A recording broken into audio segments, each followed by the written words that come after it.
हमें सुबह अलार्म की ज़रूरत नहीं पड़ती बिकॉज़ पीकॉक की आवाज़ स्टार्ट हो जाती है।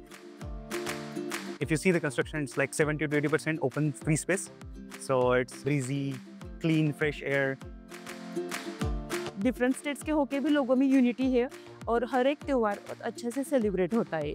आम्ही अगोदर राहायला आल्यानंतर खाली फिरायला जायचो सकाळी मॉर्निंग वॉकला. मग असे करून करून 25-30 जण आम्ही एकत्र आहे महिला. आम्ही एक असे गट तयार केलेला आहे. We received the possession before the time, so that is the very good thing. मुझे घर पे बैठने का बिल्कुल मन नहीं करता, मुझे सिर्फ नीचे खेलने का मन करता है. रस्ते मोठमोठे आणि हायवेपासून कनेक्टिव्हिटी चांगली जवळ असते, त्यामुळं वाहनाची सुद्धा गरज वाटत नाही. असं उलट आपला व्यायाम होईल आणि त्यामुळे सगळेच आम्ही चालतो.